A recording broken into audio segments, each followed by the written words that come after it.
You listen to me. You listen to me. Listen to me. You listen to me closer than you've ever listened. What's up, everybody? This is Brandon Collins. And Chris Allen.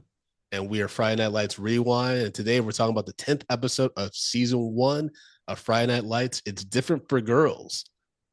You know? Yeah, man. What did you think? Going through it again. She's still going through it. She quits cheerleading. Yeah, she quits. That's when you know it's bad, man. And she loves it. Yeah, she loves it. I mean, it's so weird though, because Riggins is like, "But you're so good, Lila. It's Street. You got to convince her to do it, man. She's so good at it." I'm like, "Is she?" Because my wife and I watched this, and she's like, "It's basic. This is like, we watched that cheer show on Netflix too." Man. I'm like, this is 2006. I get it. It's years ago, but almost 20 years ago. Holy shit. But yeah, there's just nothing impressive about the Dylan Lions cheerleading squad. But sure, Lila, get yours. Yeah, I know. She's the prettiest one. She's the star. She's the star. She's the street of the cheerleaders. They just don't get into it. You know what I'm saying? But it's funny you mentioned that cheer show, because whenever they do show them, I always think about that show. And when they were doing the stunts and everything, I was like, man, this stuff really is dangerous. Like that show Cheer, I was like, yo, this is tough. When they would drop people, I'm like, I can't watch this. And I watch people get their legs broken, MMA, and but that is so hard to watch, man. It's tough to watch. Oh, there's somebody getting dropped like that. Oh, God. 100%. 100%. But I was like, we didn't have cheerleaders like that in college. We didn't have cheerleaders. We have St. John's. We didn't really have a cheerleading squad. There's like a dance squad for the basketball team, but like they weren't looking like that.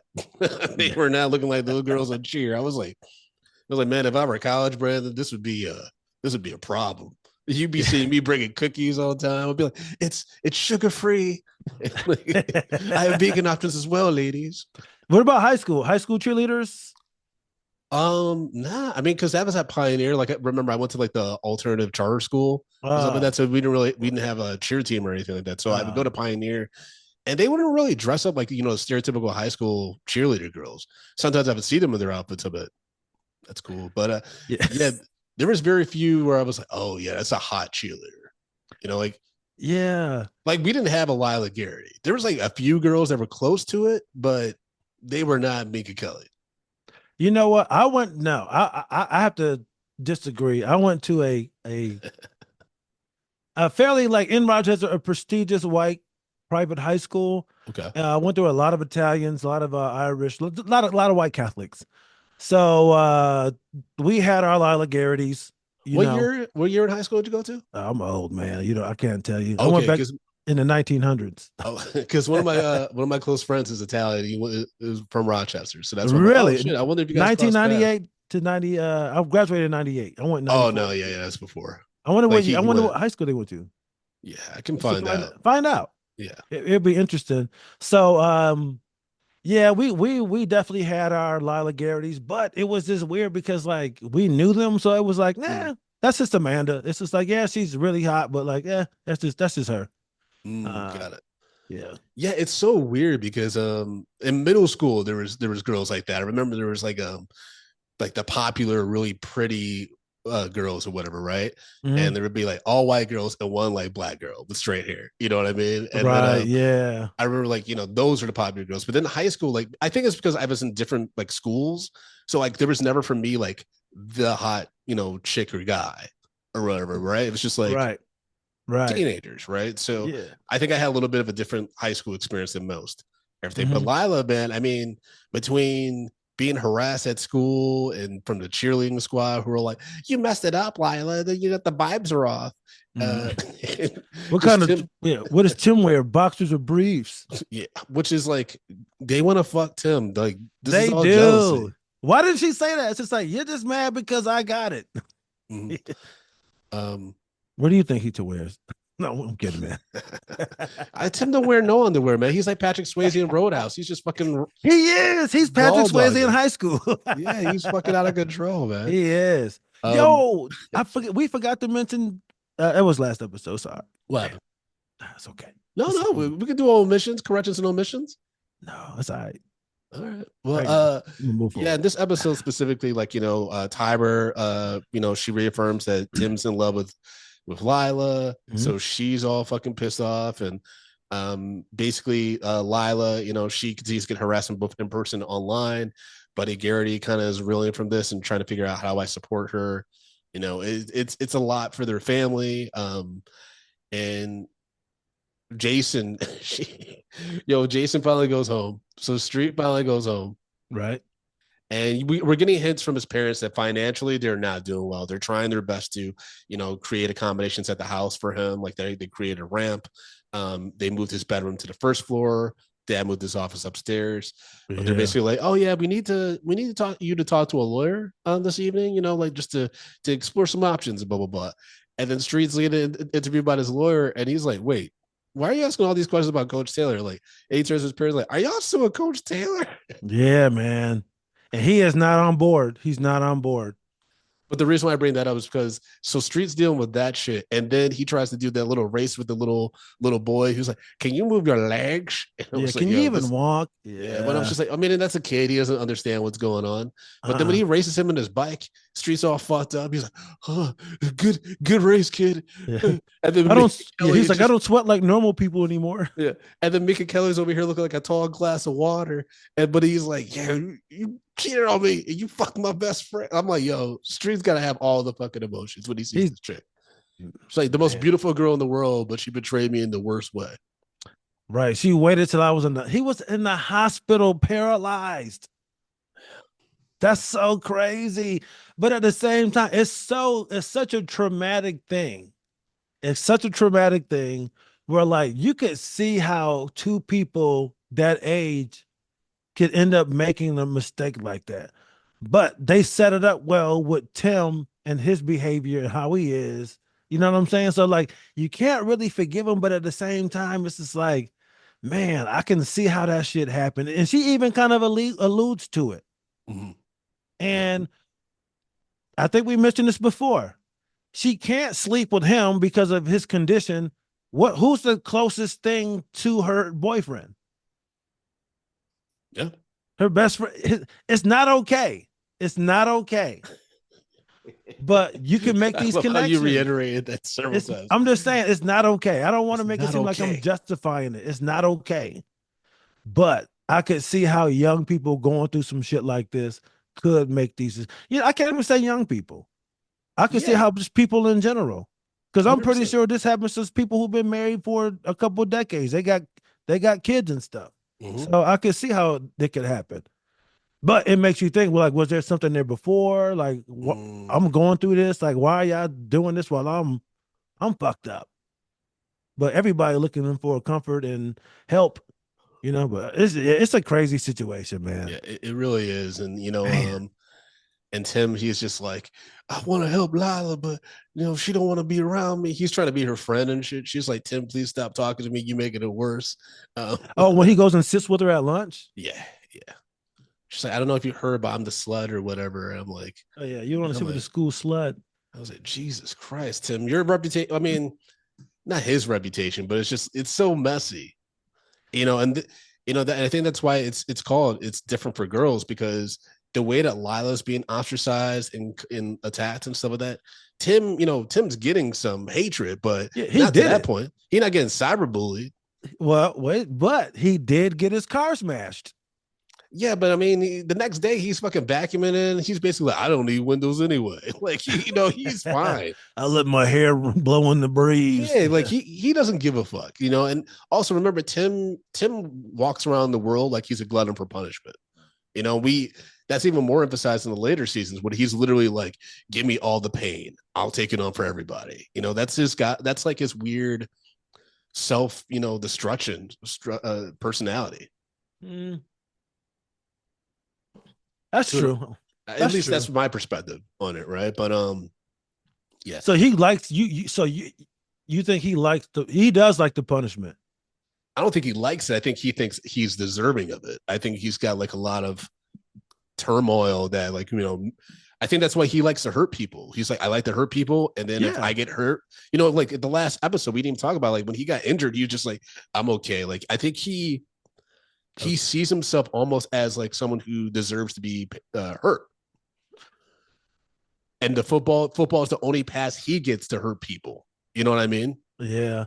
But I think man, off the field, he's like, give me all, like, I deserve all the pain. It's wild. It's very fucked up. But like, but if you think about his journey throughout the whole series, it's kind of, I don't think I'm wrong off base of how I don't Riggins' either. brain works. You cooking right now. I say that Brandon cooking. If I He's could put a little fucking chef nuts, man. hat, if I could put a chef hat on you right now, Chef Brandon. You're right. In saying that, because I was gonna say like, then why is he doing what he does? I think him saying,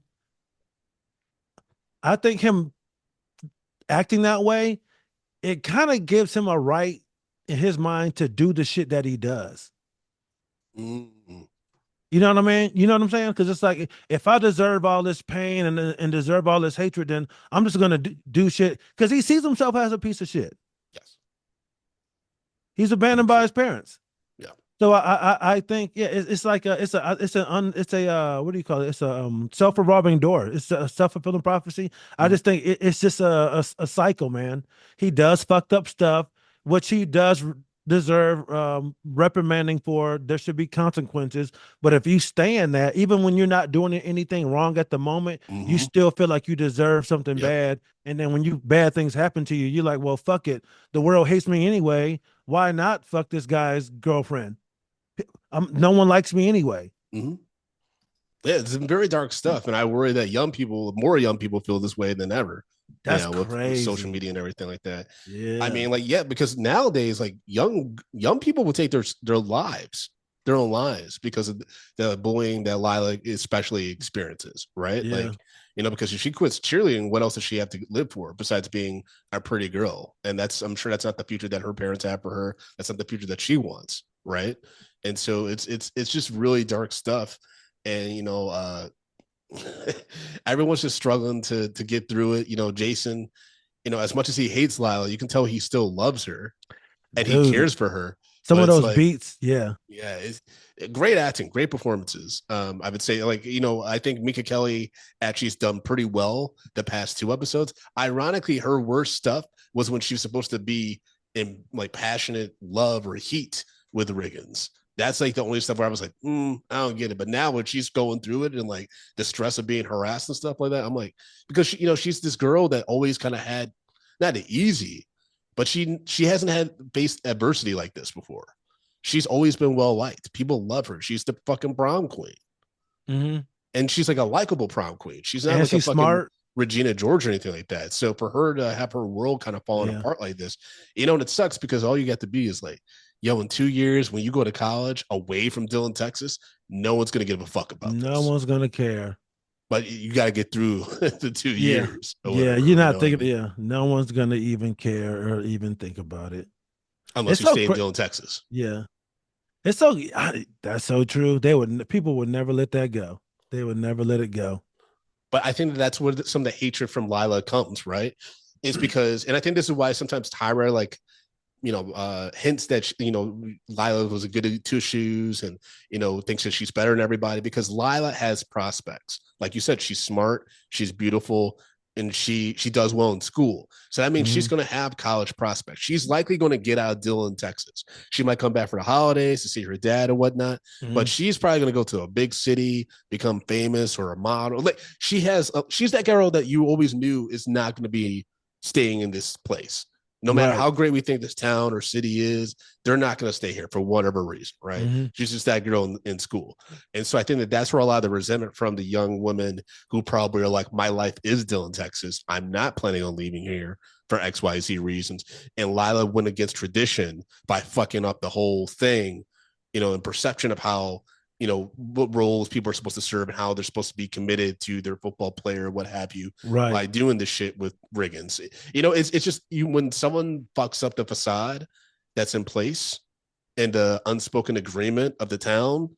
I think that's why Lila gets so much shit. But like we said, like once she gets out of Dillon, Texas, none of this is gonna fucking matter. None of it's No gonna one gives matter. a shit. And I think that it could be a thing too of it's just like you had to have him too. It's just like you got everything. You had it all. And then you fucked the guy who we all wanted to fuck. But and I think she might have even kind of low key fucked it up for everybody else because now they can't fuck. him because now they're going to be the girl who fucked after their friend who fucked their friend while he was her boyfriend was in the hospital. Mm, You know what I'm saying? yeah. But there's always going to be somebody who does it. But you know what I'm saying? It's just it's such a complicated thing. Yeah, but what's wild is Tim is more likely. I think this is another thing that points to the title. We'll talk about Julie Taylor and that whole thing as well. But you know, Right. what's different for girls is that Tim, despite all the bullshit he's done, could get a girlfriend tomorrow, and people be like, "Yeah, that's Riggins, just a fucking wild boy." Lila can't get another boyfriend tomorrow. Like, imagine Lila started dating my black ass after this whole thing blew up. Everyone would be like, "What the fuck? You have another boyfriend and he black?" Like, it'd be all kinds of Right. shit. People You would know what I she mean? could, but it would be different because she's a girl. It would And be that guy different. would probably get a bunch of shit from the football team or what, like, you know what I mean? Lila basically Right. has no social life for the next 2 years Mhm. until Because Street or somebody says, like, hey, lay off. You know what I Yeah. mean? Yeah, So it sucks because that's how high school, it is. dynamics are and the social dynamics. But it is what it is. I did I They found were a oh sorry. there were two guys that were at the table with her, like trying to invite her to a party and all that kind of shit. Remember? And then when they saw Riggins walk up, they were like, "Oh shit, sorry," and they both ran off. But yeah, now they think she's the party jump off when they probably wouldn't have done that before. Mm-mm. Yeah, that's a good point. That's a good point, actually. Um, can we talk about Smash and his infatuation with Waverly Grady, played by Asha Davis, who Yeah, is a little cutie, but she's a local preacher's daughter. yeah, And he's trying to, like, court her, invites her over to dinner and shit like that, her and her father and stuff like that. It's very weird seeing Smash like this. And the nigga still refers to himself in the first person. He's out of his goddamn mind. he is. How'd He the mom is. not slap him? That's how you get a Kanye West. You keep letting this nigga talk to himself like this about, like, it's He's insane. he's the Kanye of Dylan. Oh So boy. funny. Yeah, he's smitten because I mean, not like we've not. It's not like we're 3 seasons in, but like up until now, he's been floating around. Oh, yeah. He's the smash. Yeah. It's a different one every episode is something different. He But literally he calls is, himself that. I'm yeah, the Smash. I'm the smash. But Come yeah, on, baby. he is smitten.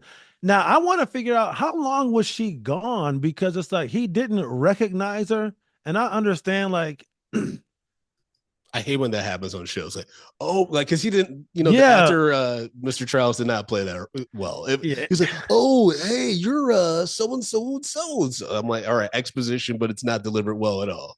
Yeah, and I'm trying to be like diplomatic, I guess. Like, and I get like there's a certain time frame, like from preteen to teen, where people can change a lot. Like you knew somebody when you were like between 8 and 10, and then they're 15, and it's just like, oh, I didn't even recognize them the last time I saw you. So like, how long has she been gone? Because if she was gone for 2 years, I don't really see him acting that surprised, like, oh, that's you, Mhm. unless it was just so out of place, other than unrecognizable. Yeah, it's like that. It's like the relationship when You Got Served, when Omarion, he goes into the kitchen and Marcus Houston's little sister's there, and he's like, "Oh, you look so different." I'm like, "This is the little sister of your best friend. She doesn't go to a private school. She doesn't go out of town. What the fuck do you mean you haven't seen her?" Like, Yeah, I was like, "That's so confusing." But yeah, like, people just ignore that. So like, for this, to your point, I was like, especially if her dad's a preacher, like, where has she been? yeah, You know what I mean? He would have seen her before this time, but just the way that he was trying to court her and just like lying about, the SAT courses and stuff like that. It's just really weird, but she's entertaining it. She's like, oh, he's charming, blah, blah, blah, even though he's clearly insane. yeah. But she is too, because she's like, yo, you didn't use that money for the SATs. And when she said that, at that point, there were really no tells Mm, about what he spent that money on. yeah. But you know what? I guess maybe as a high school student, you kind of know how things work, and you like, there's no fucking SAT courses going on, right? Like, what is he talking about right now? Especially in a small town. But she just got back, so why would she know any of that? Like all that Mm. specific information. Oh, But yeah. so See, I took it that she was taking the courses, so that's why she knew he wasn't in. oh, okay, it could be that Especially because simple. it's a small-ish town, and so I Yeah. imagine, she she sees all the people around because she's probably one of few black kids in the course. You know what I mean? Yeah. Well, I thought it alluded to her being to why she was gone. I thought maybe she was doing drugs or smoking weed, just doing something a little crazy, and that's why her dad sent her away. And she's noticing that type of behavior in him because she was doing kind of the similar thing, maybe pills or like I said, weed or whatever it is, or she got caught lying. But she definitely noticed that like there was something going on because Smash does say like, I don't think you went to Africa. So like they're both lying about something, and they know that they're both lying about something. Very weird. Yeah, That something storyline was happened. like a little weird. Because I think they're trying to make Smash likable again, like give him a redemption arc, and Mhm. introduce his love interest and stuff like that to probably help correct him or whatever. But I mean, there's also this episode's kind of about relationships, so it's not surprising, because we had the whole Julie and Matt are getting closer after their kiss after the game, and Eric and Tammy are trying to figure out how they navigate that. Um, and Eric fucking gives Matt a bunch of tapes to watch over the weekend, but then Julie starts watching them with them. She's getting more involved in football. And Kyle Chandler's smirk when Tammy tells him that, Yes. where it's kind of like, oh shit, like she's starting to know this stuff. She's learning about football, but he's also like, that's kind of the best case scenario right now. Yeah. Because it was funny because he was mad that she was over there watching the tapes. Yep. And then she when Tammy goes, oh, she said you need to run this play when they do the nickel package. That's when he was like, she said that. Like all of a sudden, like her being at Matt's house is secondary. She's like, she said it just like that. Like she gets this stuff. He was low key proud, and I think there was probably this thing of like, yo, maybe this could work. Maybe this could be a thing. maybe It's bringing us together. I mean, I did laugh again. This is the episode where he's like, they had a blanket and stuff like that, like Yeah. between them and things like that. They're having I don't remember that. Like, I would go over to a girlfriend's house and like the parents were around. Like, you had to be very, separate and stuff like that. Yeah. You know, These episodes bring back so many memories, man. I mean, God bless the Blues. There's no way that they didn't know I would come there every Sunday and smash their daughter on the couch when they went to bed. There's no way. Really, they had to know. They had to know. They had to know. They know who they raised. They had to know. They know she was horny. Oh God, what was I thinking? That was so dangerous, man. Yeah, Why was I risking it? They were right upstairs. This is the living room couch, not Living in the room- basement couch. See, the living basement room- couch is where I got down. I've done we did the living room couch, basement couch, but yeah, a lot of living room couch. Because if I remember correctly, we could be in the basement while they were downstairs, Mm-hmm. but then after a certain time, everybody had to come up after a certain time. Yeah. So because they were gonna go to bed, and I could stay a little bit past their bedtime. Well, after they went upstairs, so they didn't want 2 floors between us. They just wanted one. Okay. So yeah, when I first got there, we could do basement. Certain time, we all came up. We would watch it. Yeah, That's wild, dude. Man, what was I thinking, man? Oh my God. I mean, that is wild. I used to have a girlfriend that lived in West Hempstead, and I would like take the train to LIR out there. Mhm. And we had we timed it perfectly sometimes with when her parents want to be home. And mind you, we're in college and stuff, but still it's not her house or whatever. Oh yeah. And we timed it perfectly where we get to the house and then go downstairs and just have fun for 4 hours. And then she would take me back to the train. I'd get on the train and be like, talk to you soon. Yeah, man. We used to do that shit too, man. That was crazy. Like in the summer times when my boy's mom was off, he'd be like, yo, we going out to Penfield. And we would go out there, man. Her parents would be at work. We got to run to the house. It'll be so funny too, because because how typically you had a pace to your day. Like you would call your girlfriend and she, oh, I'm doing this. And oh, hold on, my mom called. She at work. Yeah. So I would be being there for her mom lunchtime phone call. Like, all right, be quiet. My mom about to call me for lunch. Oh, what you doing? And then she'd be like, oh, I'm just talking to Chris on the phone. And I'm there. But I'm there. And then what's crazy is that's how I started going over there, unofficially sneaking over there. But then when I started officially going over there, I had to act like I had never been to their house. Yep. And I remember one night I got up. This is my first night over there. I got no, up, you're too familiar. bro. Yo, How the fuck did you know that he? How you know I what got looking? yo, I got up and I put something in the trash, and you know where they kept their trash? Underneath the sink.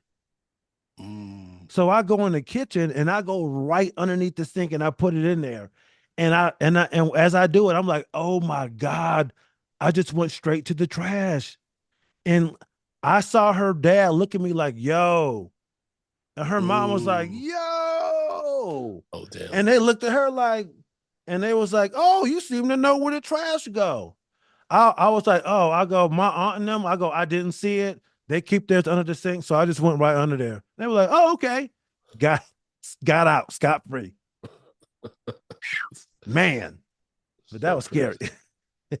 That's no close calls? Yeah. Well, that's not. I mean, my mom caught me with my girlfriend at the time in my bedroom. But Did we she were come already in? done. We were already done. She opened the door because I think she heard some moaning. But like, yeah, like she didn't burst through the door like the Kool-Aid man or anything like that. But it was very much like a, hey, get your things on, lady, and go home. Because I always had I didn't really like, I had inconsistent cars, and so my girlfriend had to drive. She drove herself home or whatever. So like, I didn't have to do much except look embarrassed in my bedroom. My dad caught me, but he didn't open the door. Got it. He just knocked on it. Yeah, they know. They know what you're doing. Man, you know that's the scariest feeling. Like he was not supposed to be there. Yeah. Because I knocked, it's like, yo, what is going on? But he knew everything. Like, why is he here right now? Why? He knew. You know what's wild is the scene where the dad of like the cyberbully comes to talk to Buddy at his dealership. That was like both commendable but also incredibly weird. You know what I mean? Nowadays, like that person would get sued probably. Yeah, you know what I mean? Buddy could be like, you knowingly know you actively know that your daughter's doing this stuff. Like you're like witness to the crime, so the whole family gonna get fucked up. Yeah. Do you think back in 2006 that people took the internet thing that serious? Not at all. I think that's why he was like, hey man, this internet thing's weird, man. Yeah, it was the Wild West though, the internet. Like this is back when social media was just popping with Facebook and things like that, and like message boards, blogger and shit like that. Because I remember I used to teach workshops to teenagers like in 08, 09. And this is when they had like Foursquare was a big thing and shit like that. And kids were posting, like teenagers were posting where they're at, like actively, like I'm at this mall or this place. And I remember one girl was telling me about like she had this stalker kid. I was like, you guys stop posting your shit online. Like, what about like specifically where you were at and things like that? Yeah, they definitely didn't take cyberbullying seriously. It's just been the past, I think, 5 or 6 years or so that's been taken seriously, and families are getting sued and shit like that. Yeah, man, you got to be so careful with the internet. Thank God my son doesn't really care about social media too much right now. Like he's on Discord with his friends. Okay. But he huh? Oh. I said okay. Yeah, but he doesn't want to be on TikTok or anything like that. No Facebook, no Instagram, Snap. He don't care about any of that. And he's 12. And he doesn't care about any of that stuff. So it's going to be interesting to see where it goes. If these kids, the younger generation, are even going to care about social media. They might not even care about it. Yeah, but I thought that was interesting, and I thought that was cool how they worked that in, especially for the time.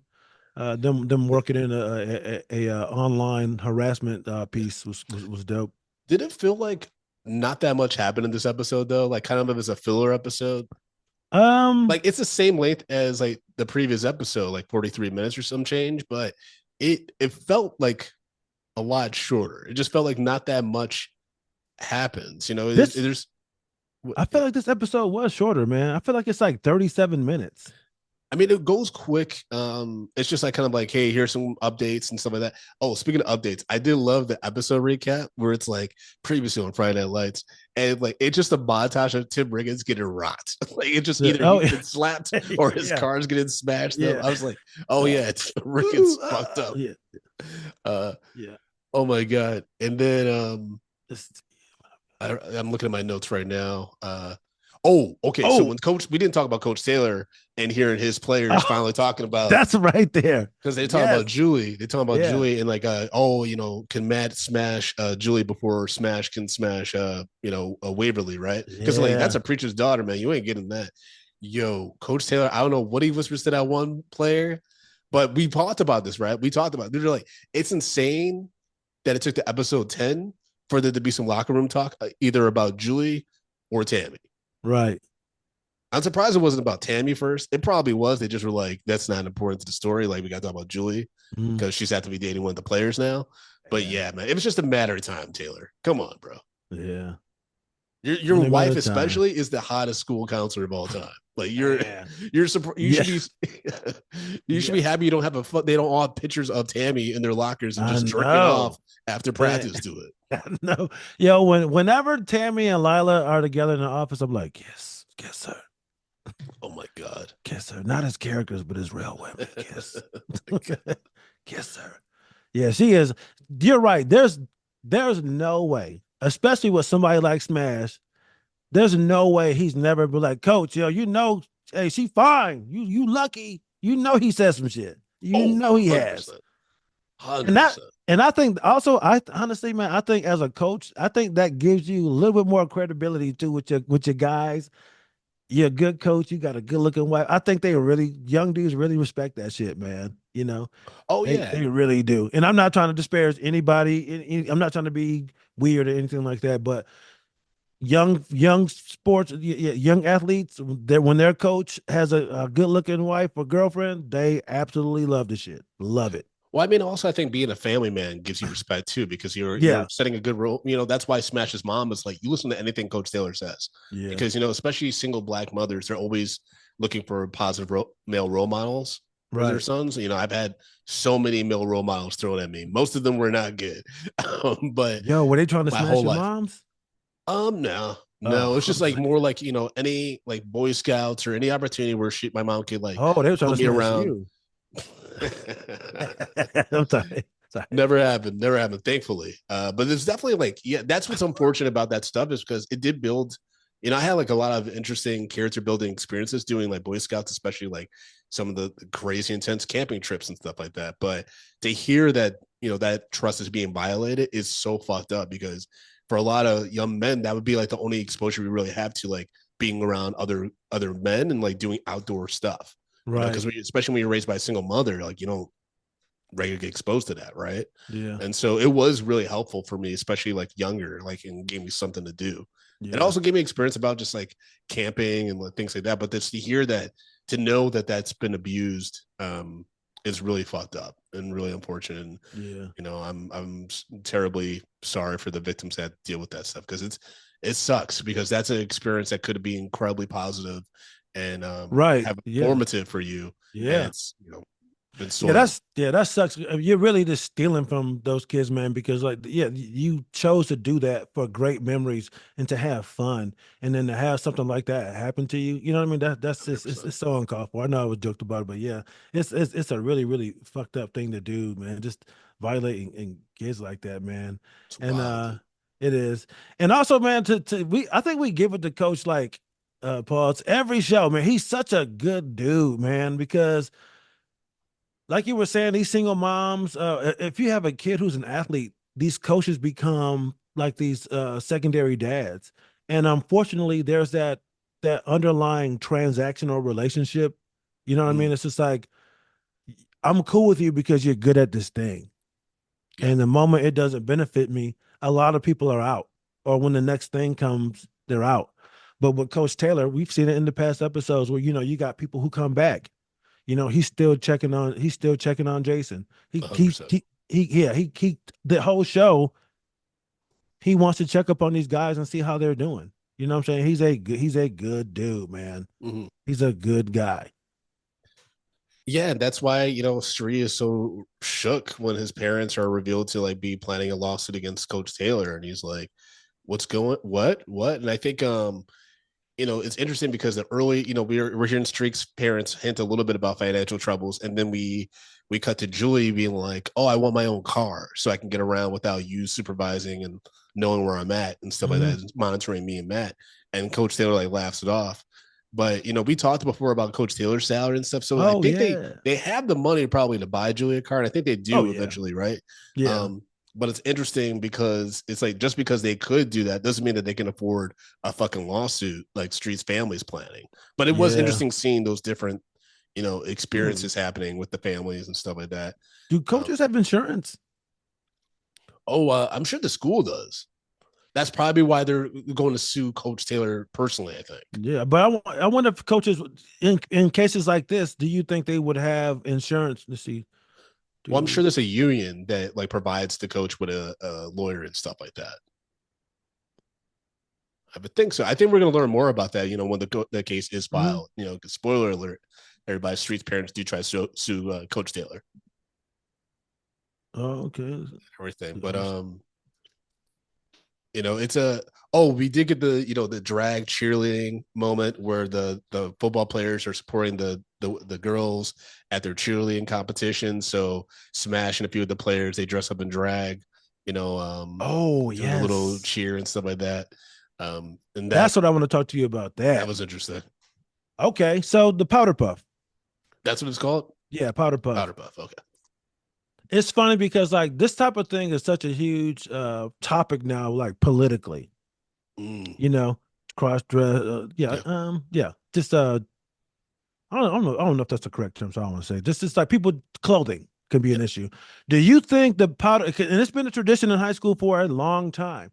Do you think people could separate the two, or would they be like, "Yo, they're promoting drag and all that kind of stuff"? Because it can be provocative. But it's supposed to be funny. But do you think that do you think they could get away with powder puff today without people getting upset? I don't think so. I mean, definitely in Texas, this shit's not happening no more probably, unless it's, I think that's the issue, right? Is like, what's the intent? You know what I mean? Because I think if we're making, it's weird because there's probably some genuine, like, like good fun, and good natured folks that are participating in this from the football team and dressing up like cheerleaders and blah, blah, blah, blah, right? But then there's definitely some that like probably has some type of, crude thought about what they're doing or refusing to do. Like, I just see like now in this, political climate, it becoming a big issue. Right. For multiple sides. And I think to the point where like the school would just be like, we're not doing it. Right. It's not even worth it. Because no one's going to be happy. Right. You know what I mean? What's funny? If you go back and watch that scene, Landry kind of looks like it looks a little intrigued. Did you notice that? He was kind of like, "Oh shit." Maybe, you never know. I mean, Landry has an interesting character journey throughout this whole series. Like they make him do some weird shit, especially in season 2. But the powder puff thing, it is weird. I get why it's funny. You taking these masculine, guys and you cheerleader. I get why it's funny, right? But I'm thinking about the origin. Like, do you think it was some kind of, I'm not gonna call them weird, but just say who came up with this idea? There's probably some mom drunk on wine. He was like, what we should do is have the football players as homage to the cheerleaders who cheered them on every game. They should dress up one time in skirts and stuff like that, and we have a good time. Drink. I can see that happening. Because I was like, man, what if it was some weird coach like, oh, we should put the guys in that could be funny, huh, guys? That's definitely a possibility too. I mean, there had to be a few people to sign on for that. You know what I mean?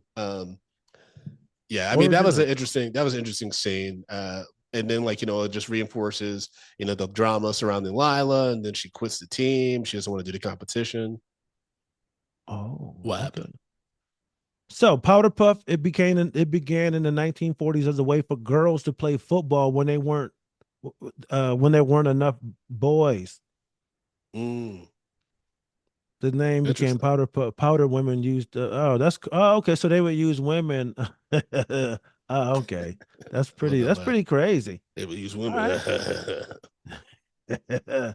That's hilarious. Okay, it doesn't have a weird origin. All right, that's cool. All right, so, all right. So yeah, I don't. You're right. I don't think they would do it today. I think it would be too fucking weird for. Yeah, I don't think, especially in Texas, it's not happening anymore. I'd be But very, see, very surprised. but see, that's what's funny because it's like football's big. They probably did it there all the time, but now because it's political, they would stop it there first. When it's just like y'all kind of started it and it didn't have any connotations, but now you're taking yourself too seriously. I always think that kind of shit's weird, but 100%. shoot. Oh, I had a note for so that's where we are on the show. That part with the Well, we're kind of all over the place for this episode. I mean, to be fair, like I said, like there's a few plot lines like going, but like nothing that's really, true. nothing really progresses where it's like, oh shit, like there's no oh wow moment or anything like that. I mean, again, Smash is continuing to be out of his mind, like during the school in the class when they were having the discussion about, I forgot who they were talking about, but then he was like, the seed and the egg, and I was just like, you nasty nigga. Yeah, and then see, and then the thing is, she picked it up. Mhm. Waverly picks it up and was like, "Yeah, monogamy is probably it's not natural," and and Yeah, Smash men was just like, want to spread their "Yo, seed. I was like, he's yeah," I don't like and this. Smash was like, "Yo, I'm into this. She gets me." Mhm. We also got we got a bunch of nosebleeds this Mm. episode. Yeah, Smash is his body is not handling the steroids well, It's not. and he's just a teenager, so he's fucking up his body. He's you pay for it now or you pay for it later. That's what my wife always says. Yeah. Yeah, the nosebleeds. The coach has seen it so far. Yep. I think Waverly Waverly saw it sees it. Yep. at the mini golf on the mini golf date. Yep. Do you think she took any how do you think she perceives the white girls coming up and hugging him? Oh, I mean, I think she's probably used to it, Mhm. being from Dillon, Texas, and seeing probably how football goes. It like again, it's weird that they have the same class. Did she just transfer or some shit? I I That's don't such a weird thing to put her in the same class as him, and he's just like, "Oh, damn, girl!" Like it's so random. But so I'm giving additional context and being like, "Oh, she's probably used to this," but I don't know. Maybe she's not. that's what I'm But saying because those, he didn't recognize her. yeah, but those white girls who were like, "We will be watching to Smash," I was like, "That sounds like a threat."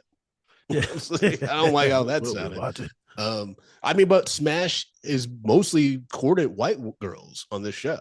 Mhm. Whether we see him at the diner or like whatever, like it's usually white girls. I mean, he occasionally will bring a black girl around, but remember, he's dismissive towards them, like as well. So they probably don't fuck with him. Yeah. It's, Are there any black girls that even go to Dillon? I think there's a few question mark. I need to start looking in the background because I know a couple guys, but I don't think I've noticed any black girls in the. There probably are, but I mean, I'm actually surprised when I keep watching the Dillon Panthers. I'm surprised by how many of the background players are actually like either black or men of color. It seems. Yeah. That's It's very pretty true. diverse, but like that also makes sense because they're fucking recruiting from all over the place. It's not like Yeah, they're all like that's born and true. raised in Dillon, Texas. Like the Teamsters and stuff, they know what they're doing. Yeah. You know what? That's what I kind of wanted to talk about a little bit since we kind of talking about that. I didn't really care for the portrayal of Gatling. In the last episode, Yeah. Like when they rode the bus in, it was just like a bunch of niggas sitting around drinking and yeah. just like at the corner. I was like, y'all act like y'all going to Haiti or some weird shit. It's just I didn't like that. Yeah. So all right. I didn't want to say it, but we brought that up. I didn't care for it. I get what they were going for, but I thought it was a little heavy handed. I feel that. I feel that. And yeah, and they made us cheer for the white team that came into the hood that beat the black team. I know it's tough. It's yeah. a lot of conflicts as a black viewer sometimes on Friday Night Lights. Yeah, Dillon. Yeah, this is just about. I mean, Smash is clearly like he's losing his mind. He's fucking nosebleeds all the time because of steroids. He's not in a good place. But neither are these white people. He ran a 4.4, so I mean, he's getting physically where he wants to be. Remember? Yeah, but it's only a matter of time before eventually, like that gets screened or some consequence. The steroid use comes to play. That's true, but all I'm saying is he's getting the results that he wants, and but there's a price to pay. Mm-hmm. But he's getting it. The locker room talk thing. I felt like the coach would have been a little bit more mad. That's what's so good about Coach Taylor. And and I've been told that I have this too, like as a teacher and as a boss. Like I'm like, I can, I'm pretty straight faced. A lot of times I've been told by my direct reports, like, I've ran teams that are huge, like 30 plus people and stuff like that, right? Really? But I've been told that like people can tell when like they fucked up, like because I make a face where it's like, and Taylor's really good at that. Like that's Mhm. why they all shut up and like when seriously like you should really shut up right now, Smash and Smash like it don't matter, baby. You gonna get that Julie Pooty, and Shit, he's and shit, he just turns motherfucker. and it's just see Coach Taylor just staring daggers at him. But then Yeah, he grabs the other kid who started the whole thing, whispers in his ear, and just tosses him over. And so it's like I don't even got to talk to you two because you yeah. know I fucked him up. So you fucking That's one. yeah. He's like, man, that was crazy. We had that happen And in the that's a smart military. move. Oh, sorry. No, go ahead. I was gonna say that's a smart move because you go to the person that started it. You start with the instigator. You don't go to the two people that are kind of like finishing it. You go to Mhm. the instigator to show I've been listening the whole fucking time. I know Yeah, exactly what the origin of this is. I hear everything.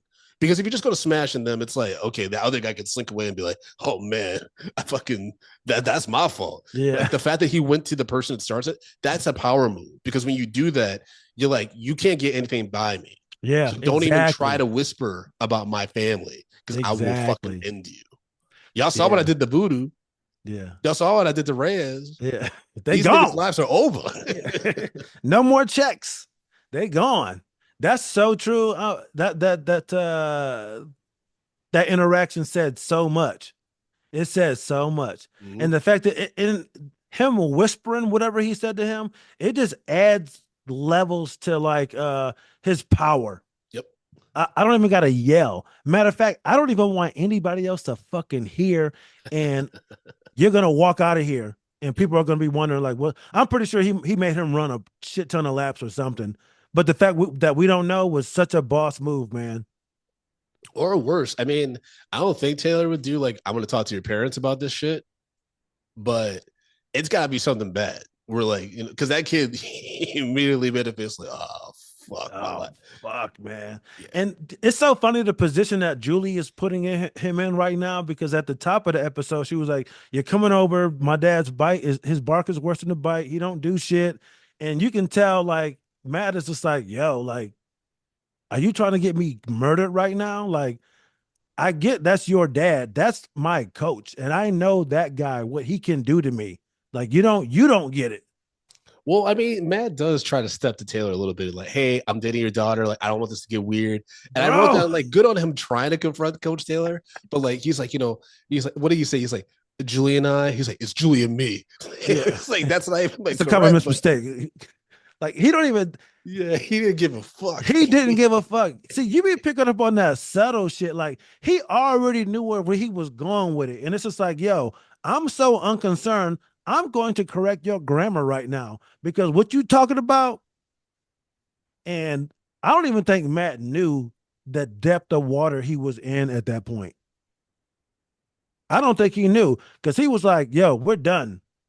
We're out of here. Because he was like, if I want to see her, you're not gonna stop me. He was like, first of all, if I don't want you to see my daughter, that's it. We're done here. We're done. Like he was really saving him by telling him this conversation is over.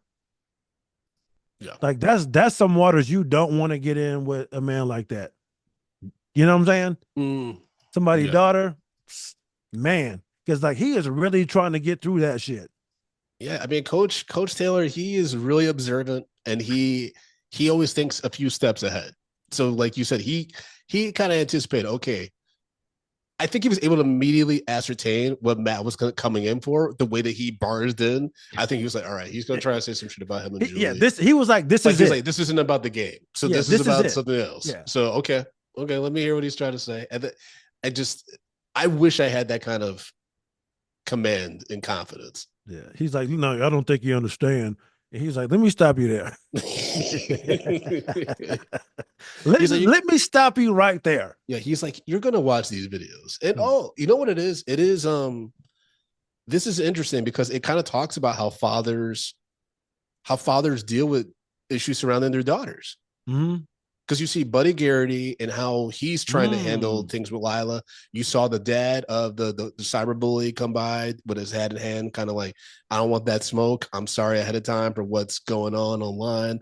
Blah, blah. And then you see Taylor kind of dealing with his daughter dating for the first time. You know Right. what I mean?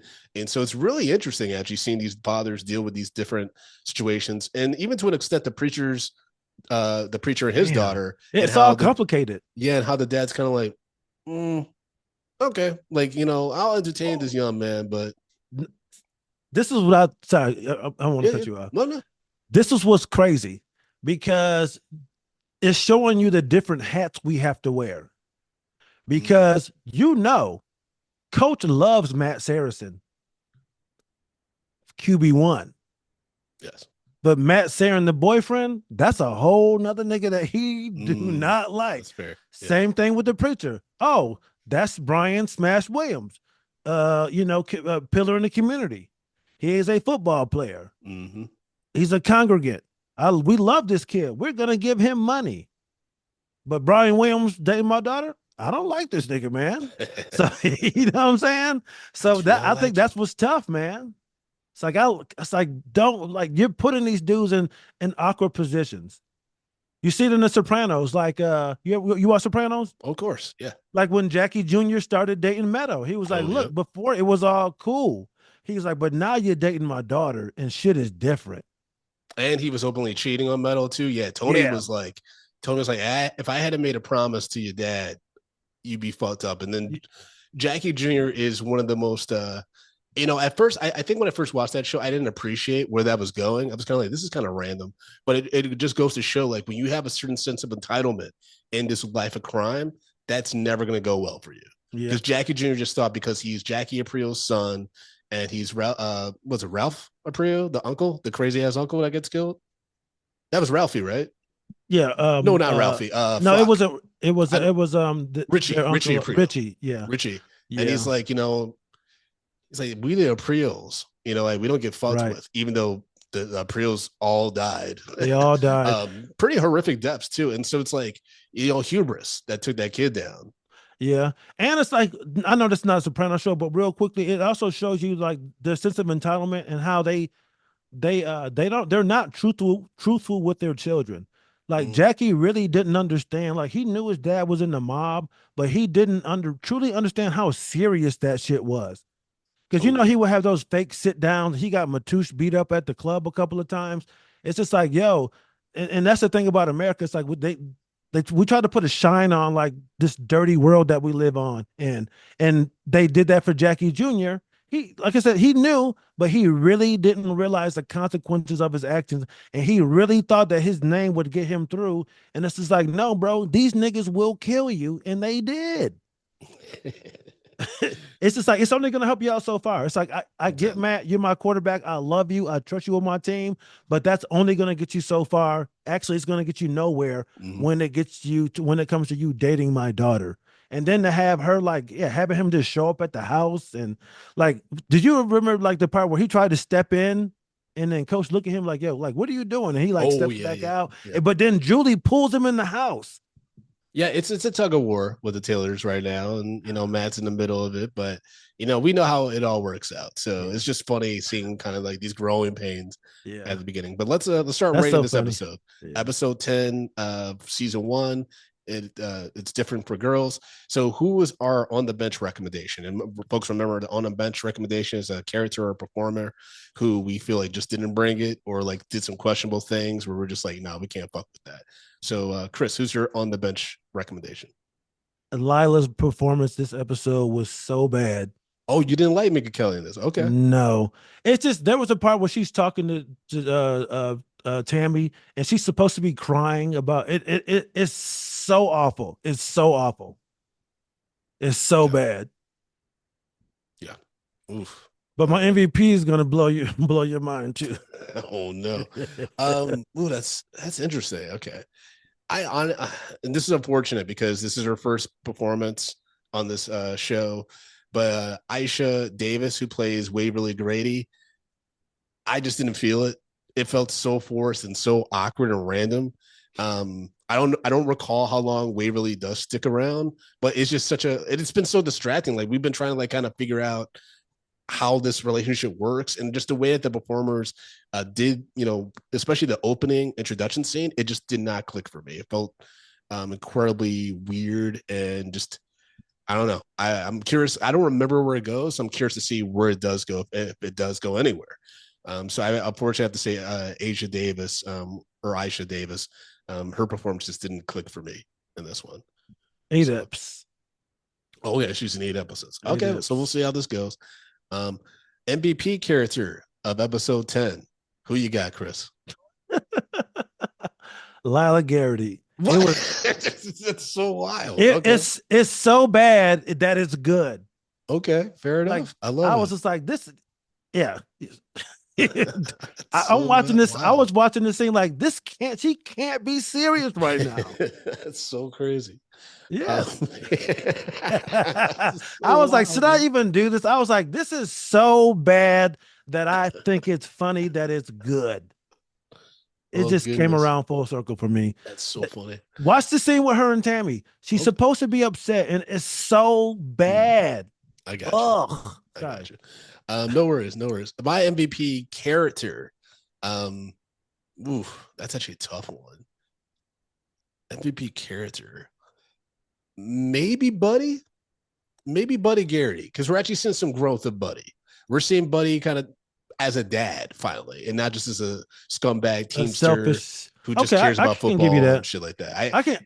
I think we're starting to see hints of the Buddy that we get to, experience in later seasons, because he actually is a great character. Like He the is. performance that Brad Leland gives, Yeah. it's very transformative, because like the Buddy we get in season 1, completely different than the Buddy we get in season 5, and it all makes sense. Right. And so this is the beginning of us seeing a softer side of Buddy, Right. that I think we grow to appreciate in later seasons. Yeah. I could agree with that. As much as I talk crap about him, he does love Panther football. Yeah. At the end of the day, he wants to make sure that the team is he will do anything to make sure the team is good. Good I or remember bad. also Buddy at one point, he becomes, a confidant for Taylor. He becomes one of the few people that Coach Taylor actually like can rely on to talk, like, outside of his family, to Right. talk about some serious shit, whether it's about football or about personal stuff. And Right. so you want to get to that with Brad Leland's portrayal of Buddy and the storylines that they're continuing to give Buddy. So I got to shout him out. And now for a game ball for performance, which actor killed it this episode? I liked I don't know his real name, Street. Oh, yes. Sorry. Jason? Is it Jason? No, Jesus. It's Jason Street. Yeah, but what is, Scott Porter. Yeah. Yeah. Yeah, he got a lot of call outs in the earlier episodes for obvious reasons, because it was very street heavy. But you thought he did a good job with like the returning home and dealing with the parents dynamic and things like that? Yeah, like I really like him. It's not a lot of things that were just, yeah, it's just like racing the kid, coming home and sitting there quiet, just like just realizing where his life was. I thought he did a great job at handling, and they held the camera on him a couple of times where I was like, he actually looks pretty sad and upset and confused right now. He did this thing, man. He did his thing. My game ball has to go to Kyle Chandler, though. I thought there's the way he portrayed the whole, like, for me, I'm like, if I'm a girl dad, that's gonna be me. Right. You know what I mean? Like, I'm gonna be this guy who, just a hard ass to any boy that's trying, or a girl that's trying to mess with my daughter. I'm not gonna be. But I'll do it in a charming enough way where, like, if this ends up working out, like, hey, I was just giving you a hard time, but I liked you the whole time. Wink, wink. You know what I mean? Yes. And I like that. That's a very old school thing, because like we said, we know he likes Matt, but he can't treat Matt like he's the football player. He has to show Matt things are different when you're talking to my daughter. It's different. 100%. It's different. All right. And our final score, folks, and remember, we do a scale of 1 to 10, with 1 being a drunk Riggins puking on the field and a 10 being a Coach Taylor Hall of Fame speech. So what say you, Chris, about episode 10 of season 1? Like you said, not a lot happened here. This is one of the best shows ever. I don't think there are any bad episodes. So for me, it's a 6 out of 10. It's just like it's setting stuff up. Not a lot happens, but it's entertaining. And I think we mentioned this early on. This is like, even though it's a football show, it's not always focused on football, because this week they had a really, really weak rivalry. I mean, a really weak game. Yeah. And Dylan wins. And, it's kind of the backdrop of what else is going on. But I did notice Smash had 3 touchdowns, 166 yards. So that's the kind of shit my boy putting up, man. But I say a 6 out of 10. I really enjoyed it. It holds my attention. But yeah, nothing really happens in this episode, but it's still a lot of good setup and tugging at your emotions. 100%. Yeah, I'm giving this a 5. Okay. It's just very run of the mill kind of episode. Like nothing, it doesn't do anything egregious where like I'm like, oh Right. man, like the show's taking a dip. It's just, when looking at the recap of it and thinking about my notes, I'm like, oh yeah, like there's a bunch of different storylines at play, but nothing profound or deeply impactful has happened. They're setting up a bunch of things right Right. now, but Mhm. nothing has fully happened yet. So it's one of those setup episodes, right? Yeah. And which is fine. And there's still some great performances in here, but just like I'm never going to go back to this one episode specifically. It's different for girls. You know what I mean? But I did appreciate the themes at play, especially when it comes to fatherhood and being a father of a daughter. Yeah, but even the locker room, that's a pretty Yeah, funny, that's a good memorable scene. scene. That's a good And scene. not that I have to justify my 6 at all, but I will say this: I teetered between 5 and 6. The reason why I picked a 6, and I'm not judging you for your 5. I thought we loved the show, but I was like, you know what, this show was a cut above other shows. Mm, So I felt like their baseline, because even their worst episode, I feel like is better than a normal show. That's why I gave it a 6. And I almost said, for me, if I give a show a 6, it's basically a 5. It's like saying it's nothing really happened, mm. but I feel like even when it's doing nothing, it's one step above a regular show. Yeah. I know that might have been a little wordy, but No. I believe okay. you get it. I get it, man. I'm All grading right. it on Well, a curve, basically. I just think it's a little bit better, and I can't call it a 5. Well, folks, hit us up. Email us at Friday Night Lights Rewind at gmail.com. Let us know your thoughts on episode 10. It's different for girls. Or, comment on your favorite podcast application after you leave a 5-star review. We'll read that review on the future episode and, share our thoughts on your take on, certain episodes that we've covered. But in the meantime, Chris, how can people follow you, man? You can find me on all things social media at Chris Allen Comedy. Watch my special on YouTube. I got a couple podcasts up there. I got New OGs. I got the Chris Allen Show. I got Monday night sets. I got different sets that I put up every week from just different shows, whether it's a theater show, my mic, whatever. So get on there and check that out. So check it out, folks. And as always, you can follow me at Frodo_Blackens on Instagram and Threads. Got a bunch of shows at FrodoBlackens.com. Drunk Black Histories, Hitting the Road. As of this recording, we got Austin, Boston, Detroit, New York again, all kinds of stuff. So definitely check out. Sorry, I just burped. DrunkBlackHistory.com or PhotoBlackens.com for those tickets. And again, leave us a 5-star review on this podcast and your favorite podcast application. We'll read it on the show. And also, it just helps the show get more visibility and things like that. And tell your friends, family, if they love Friday Night Lights, to check out Friday Night Lights Rewind. We're doing this for y'all. As much as we love rewatching the show, we're still doing it for folks that connect with the show and want to relive some of the key moments of a great television show. So, all right, y'all. Clear eyes, full hearts. Can't lose. Can't lose. Peace.